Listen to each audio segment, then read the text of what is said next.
All right, guys, I'm back, and I'm wearing a really cool HPD. All right, guys, we're back at it today, and I'm wearing a really cool fast food workers hat. It's actually not. It's a HRC hat, and the reason why is because this is an HPD engine, and what HPD stands for is Honda Performance Development, and now they've rebranded to HRC, Honda Racing Corporation. So this engine is basically an HRC, and what that means is that what they did was they bought brand new Honda parts and they constructed them, torqued it all down, assembled it into an engine that's ready to go. And of course I could have just done that myself, but this is a package that's really cool, and I just want factory reliability with this engine, and that's what I got with the HRC package. So kind of to lead into it again is, if you guys see, the transmission is super spotless. And what I ended up doing was sprayed it all down and let it sit for a bit, and then just pressure washed it off, and it came super clean. I am really actually very impressed with how bright and shiny it is. It is night and day difference to what it looked like before. So that's really nice. It makes me feel better about it. I also changed the oil, so I just drained it, refilled it, easy. Just with Honda manual transmission fluid, nothing special. I don't think that it needs like a synchro mesh or anything. It seems to be in pretty good shape, so we're just keeping it with factory fluid. All right, next up is wiring. This is probably the most fun for me because I get to show you guys a little bit like how we do things at Rywire. But yeah, let's kind of just dive into it. I want to show you guys how I constructed this harness and the process of it. So I'll kind of start from the very, very, very beginning. We don't just start pulling wires and putting them into plugs. I actually need to get data from a factory ECU, so that way I can build a per sensor diagram of every single one of these. So for example, if I just grab one, I don't know what is in this map sensor plug. Now, in this kind of map sensor plug, there's a temperature sensor and a pressure sensor. So this is like a combo one. And I don't know what the pinout is for that. So what I gotta do is I gotta find a factory service manual, I gotta look at the wire colors, compare it to a factory wiring harness, and go, okay, you know, which one's the 0 volt, which one's the 5 volt, which one's the signal, and which one's the signal for the temperature sensor, right? So I have to know those things very first and foremost. So what I did in this process is I got a factory wiring harness, which I actually had one. My buddy Tyler gave me one a long time ago, and thank goodness I actually gave it to one of my other friends and he still had it. And I was like, hey, can I borrow that? Sure, cool. So I had a factory harness. Then I found a factory diagram, and there again, same guy, Tyler, had a factory diagram. It was actually really hard to get. SIs were really easy to find, but the Type Rs use a Bosch ECU, and that was actually more difficult to find for whatever reason. Maybe you guys will pull it up on the internet and be like, it's right here, stupid, but I couldn't find it. So I was able to locate that. I was able to write myself diagrams for every single one of these plugs. Then I kind of decided, okay, well now I need to know lengths. So I don't know if you guys remember seeing little blue tapes on the engine at one point in time, and those were all my wire harness breakouts. So what I did was I took a string and I made length measurements from each breakout for where I wanted things to spray out of. And that would be like this, for example, would be a breakout, right? So it'd be measure to here, there to there, there to there, etc. And all those are my blue tapes. So I basically construct it that way. I draw something on paper, I figure out the pinouts, and then I start gathering connectors. So I was able to identify the connectors with that factory harness, go online, search through catalogs, use all my cool wizardry resources, and locate all these connectors. Now, I probably more than likely have to buy more than one at a time. So to make it feasible for me to get the price where I want it to be, I normally buy 50 to 100 of each one. So there again, place a big old order, all the connectors, some of them might be wrong, they might be keywayed wrong, or you maybe make mistakes, and then you gotta reorder. So just get all the connectors you can, and then you find the terminals that match those connectors. I pretty much always have connectors, terminals, everything in stock, but there's always gonna be a few that I would have to purchase for a new wiring harness. So I did that, got all my plugs, then I started stripping wires, pinning wires based on those length measurements that I made. I keep using my hand because that's how I kind of think of these things, is like this is the trunk of the wiring harness and then this is where it sprays out. So I started to basically at this end, which actually is kind of the wrong way to build a harness. But my first time when I build a harness, I normally always start with the sensors and then I work my way backwards, all right? So the reason for that is it's just a bit easier because you haven't built a harness before, so it's hard to know how many wires it's truly gonna end up being.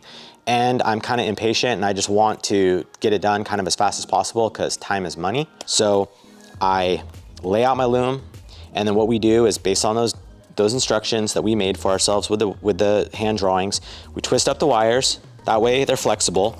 So the reason why you see it twist in the wire like this is just a 2-wire plug, but that twist ensures flexibility. So there's no binding on that wire at that point.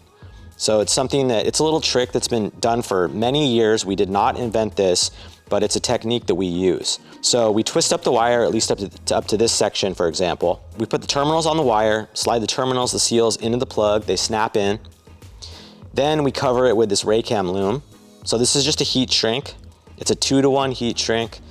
It's not very good with high temps, but it's gonna be definitely an upgrade versus just electrical tape and corrugated loom like you might see on a factory wiring harness. We also use Tefzel wire. The Tefzel wire is nice because it allows for the Raycam to go over the wire really easily. It has a really high temperature rating and it's an aviation quality wire. So that wire is kind of the best that you can get for motorsport in this environment. So that's why we use it, it's the best. So we loom each one up and then you continue to do that until you have a little bouquet of wiring. So once you've reached this point, you're doing pretty well. One thing that I missed is that we also put label tags on each one. So there's a heat shrink printer that we have. We put a piece of heat shrink on it. It's labeled, printed on, heat it, put clear over it. That's just clear so this doesn't scratch off.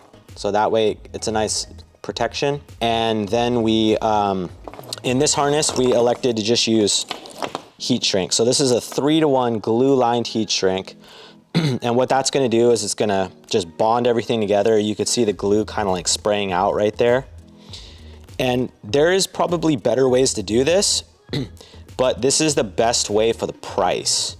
So you can do glue lined boots that are really high end and they're like 20 bucks a pop. I didn't really want to do that for this harness. I didn't think it was necessary. I feel like this is already overkill.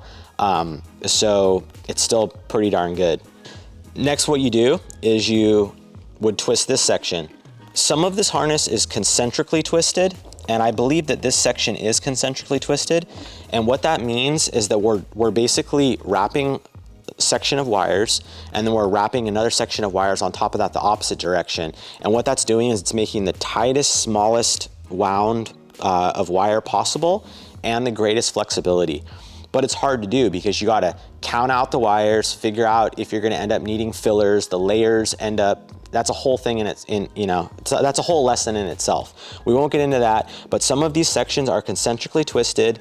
I think that this section was, and then I think these two sections were not. They're a little bit more lumpy because they're just literally all the wires twisted together. They're not concentrically wound like some of these other sections. So it's gonna be a little bit bigger. It's also gonna be bigger because there's more wires. So this section it didn't matter as much to me to do that. And like I said, I just wanted to get the harness done. I didn't want to spend weeks and weeks on this thing because you literally can spend weeks and weeks on something like this. So we try to get it done as effectively efficient as possible. So as you're building down, you'd notice that we put our logo tag here. We just print these, heat shrink them, clear them, ready to go. It's nice and flexible. It looks like one cable, and that's kind of the goal here. You don't want your harness to look lumpy. You want it to look like just a single, like, 0 gauge wire. That's kind of the goal to building a loom. Then coming this direction, we have a factory boot. So I just literally cut this off of my old harness, and then I have a heat shrink here kind of ready to go because I don't know exactly where this is gonna live through the firewall yet. So I'll just snap this down and then I can heat that up later and it'll be perfect. moving into the cabin. So this is the firewall here. We're moving into the cabin. And what you could see here are the ECU plugs, right? So I kind of went crazy on this one, and I decided that I was gonna use a technique where, take this off, a technique where these are all stranded out of this boot, and then these all lay up into the ECU completely sealed.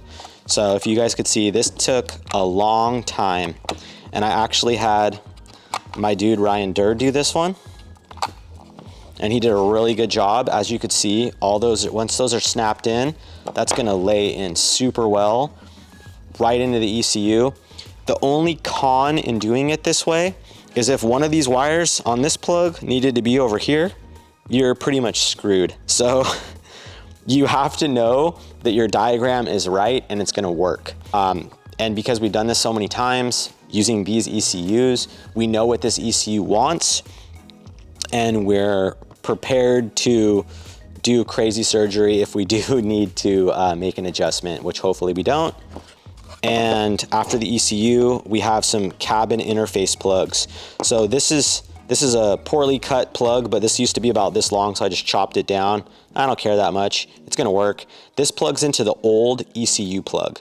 And this is pretty cool because, you know, instead of having to wire all these to the cabin harness, I made it so you just snap that ECU plug in and it's done. Same thing goes for this blue plug. This blue plug is the cabin harness for this, for the factory S2000.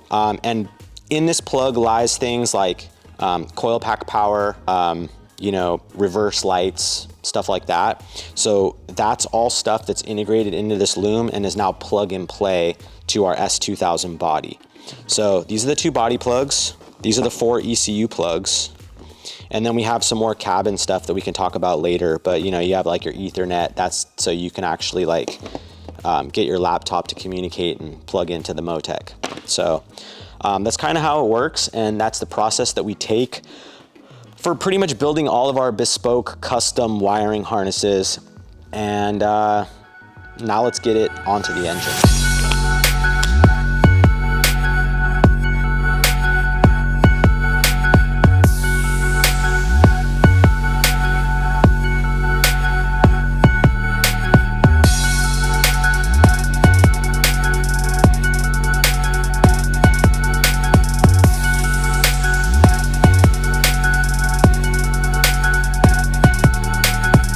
One thing I want to show is I glued these little TC tabs on here. You might be able to see them a little bit better over here in the front. So see these guys?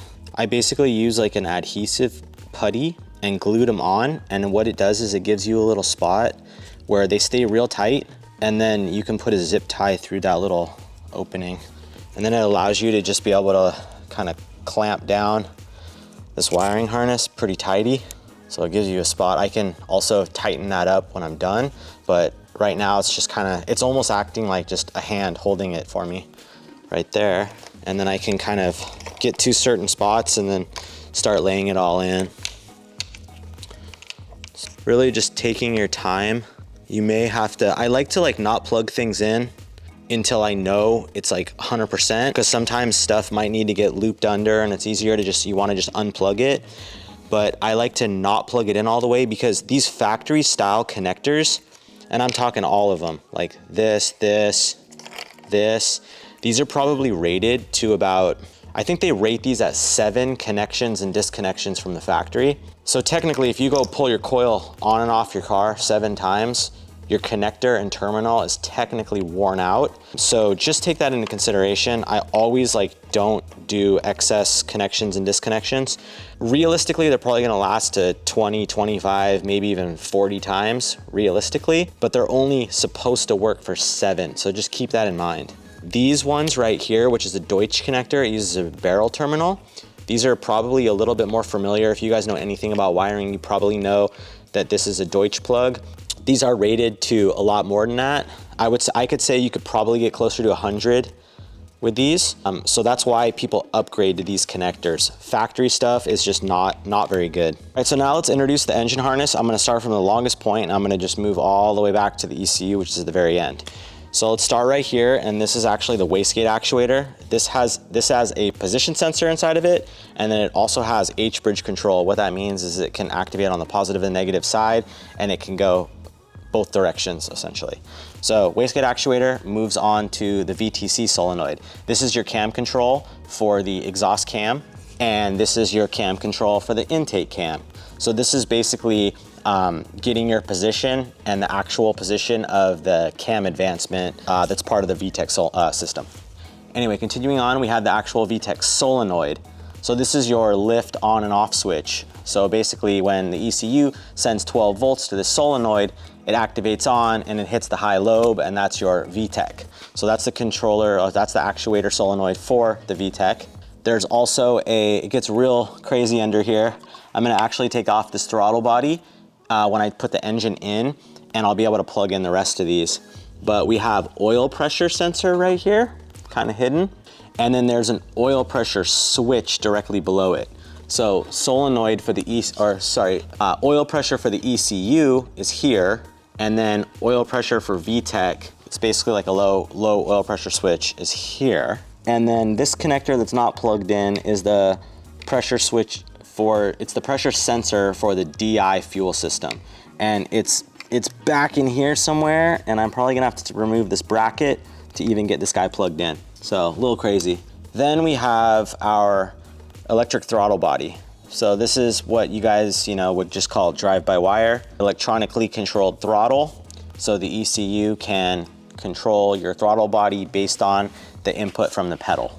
Under the manifold, kind of to here now, we have the DI injectors. So we got from the timing belt or chain forward is 1. So DI injector 1, 2, 3, 4. And that's all down the line right there. And then up here we have a manifold pressure sensor that also has an air temp inside of it. So this is a Bosch dual sensor that has both of those critical engine sensors built into one sensor. Coming down this way, we have knock control. So this is a really good knock sensor. It's also a Bosch sensor. You guys may be hearing me saying Bosch a lot. This engine and original ECU is Bosch Motorsport stuff, so it's actually really good. It's cool to know that, Bosch is definitely a sensor leader in the industry, and they make really high quality sensors, so it's cool to see on the K20C. Specifically, not on the L15B, but only on the K20C, they use all Bosch everything, which is really nice upgrade. So we got a really good Bosch knock sensor, so definitely use this. You would never want to use anything else because this is the best one on the market. And then this is the alternator 12 volt excite wire. So when power comes on, turns on your alternator. I have a little ground loop right here. This is for all the engine sensors that are forward, as well as grounding my ECU to my engine. Then from this branch, we have an AC switch. So this will be 12 volt to turn on my AC compressor, which will be on the body of the car over here. That's why it's kind of long, but not plugged into anything. It should be able to reach something on the frame rail here. Starters here, Honda upgraded, and instead of like a little spade terminal, they actually use a proper connector now, which is pretty nice. And then coming down here, we have another Bosch crank trigger. So this is the crank sensor. This is probably the most important sensor on the whole engine because it is a speed sensor for your crankshaft. And I believe these are like, the trigger patterns on these are like 36-2, which is really good resolution. And we have a oil level sensor here, and then it's kind of hidden and plugged in under there. And then this is a control solenoid that I'm probably not going to use, but factory, it's like a purge solenoid that's hooked up to my blow-off valve. So that's what that factory goes to. Moving right along. This branch is everything going upward. So coming up this direction, I guess I'll start at the shortest first. This is the actual cam sensor on the intake side. So because we have VTC on the intake and the exhaust, we need a cam solenoid on the intake and the exhaust. So here's intake and here's exhaust, and there again, Bosch sensors again. So high quality Bosch sensors for these guys. And injectors. So we had direct injectors, but now on this engine, we also have port injectors that we added. So these are just some Injector Dynamics 1050X injectors. Nothing too special, but definitely the best on the market. So wouldn't use anything else other than those. And then we have smart coils. So these smart coils, 4321, these are high quality coils that will make plenty of ignition discharge for this turbocharged engine, no problem. And then moving down the line here, I guess I'll jump to, this is a CAN bus wire that is talking to our wideband controller. So this little tiny box is the Motec wideband controller. And I don't have the sensor plugged in yet because I don't have a downpipe, but there'll be a sensor right here that will plug into this guy. And this is an NTK sensor. There again, best sensor on the market. It's kind of old tech, but it's still superior to anything else as far as wideband control and wideband sensors. So that'll have the NTK version, and that's pretty much it there. Tucked under here is the ECT, engine coolant temperature or engine temperature coolant. You can say it either way, but I labeled this one ECT for engine coolant temp. And then down this way, we have our factory transmission stuff for our S2000, and that will entail our reverse lights, just a reverse light switch, 12 volts when it switches, allows power through. And then speed sensor right here, plugs right in just like stock. On this side, coming forward, fitted to my fuel lines that are gonna be roughly in this area, I'm gonna splice in a, which is basically like flex fuel. So we're gonna have a flex fuel solenoid here. Ethanol content sensor is what this actually stands for. So it measures our ethanol. So if you do E85 and you have a mixture of gasoline, like 91 octane, and then you decide that you wanna put race gas in, flex fuel for E85, this sensor will be able to scale it, and then the ECU will be able to map it. So any mixture of E85, it will be able to register and it'll be able to run. So it just compensates for it. So this is a compensation sensor for that. And then we have a fuel. This fuel line I added, and the pressure, and this pressure sensor I added, and then that will plug and play and get strapped up to the engine or the chassis somewhere. But these are a little long because I wasn't really sure where any of this stuff was gonna live. And I think that that's pretty much a wrap on the engine section of it. Now, moving through the firewall, I grabbed the boot off of my factory harness and I haven't heated it down yet. What I'm gonna do is I'm gonna figure out where it's gonna locate through my firewall, and then I'll heat that down so it looks all tidy and sealed. And then this will enter the cabin. And then on this side, we will have 4 plugs for our M142. Let me talk a little bit about this ECU. So this is obviously a Motec ECU. It'll plug right in. And this is a DI controlled ECU. What that means is inside of this ECU, there is direct injector controllers, and you'll basically not have to run anything external on this system. The DI injectors are built, the drivers are built straight into this ECU. It makes it really nice because you don't have to have third-party boxes. It is more expensive because it's gonna have that added control, but they're really honestly like pretty fair for the ability of these ECUs and what you can do with them. It's a very good deal, honestly. You get a lot for your money. That's why we use this. I didn't want to use anything else but the Motec. It'll fit right in to these plugs, super tidy. So I'll be able to snap that all together. And then next down the line, we have, this is a body plug for an S2000, and this will plug and play just like our factory engine harness. And this will feed power to things like coil packs, reverse lights, ECU power. So the wires, the power from the chassis harness and the chassis fuse box is gonna come into this connector and power all these devices. So this is actually gonna be powering the ECU as well as coil packs and things like that. This plug right here is a chopped version of a ECU plug that I made. And then this makes the ECU triggers, the old ECU trigger wires, accessible, so I don't have to cut and splice into my factory wiring harness at all. It'll just plug and play straight in. So these are both proprietary to an S2000. These are special plugs that I put on there specifically for an S2000 and for this project. Moving down the line here, first thing I want to talk about is This is a drive-by-wire pedal. So this is basically gonna be our drive-by-wire kit. I use my own pedal.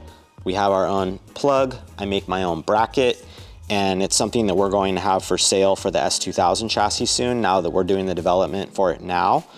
We do drive-by-wire conversions and stuff like that for a bunch of different Civics and other Hondas, so you can fit a drive-by-wire pedal, and then that sensor information will get sent to the ECU, and the ECU will be able to open the throttle body.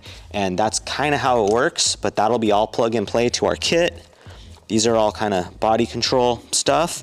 This is an Ethernet port, and this is how you talk to and calm your computer up to the Motec ECU. I decided to put it on a quick disconnect plug here so I can fit it and then fish this down through my dashboard. It makes it a lot easier. If I had to fish this side up, it'd be a little bit more bulky, but there's a jam nut on this side, so I can feed that through something, jam it down, and then have easy Ethernet plug in anywhere on my dashboard. CAN bus wire, this is the CAN high and the CAN low wiring. If I decide to run a digital display on this car, for now, I'm probably just gonna use a factory gauge cluster, but if I decide to use like a Motec dash, I'll be able to send the Motec dash wiring to this plug and play, and it'll be able to send all the information back and forth, so I don't have to do any further wiring other than power and ground on the gauge cluster or digital dash. And then this is spare. So literally all this is just some spare wires.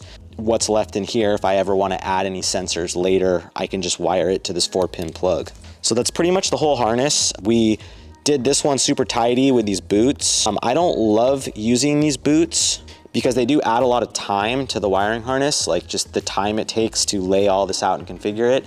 But if I want to move any wires between plugs, it's gonna be like massive surgery, and it's something that I typically don't like to do. But on this car, I pretty much know where everything's gonna go, and I feel confident sealing it all up.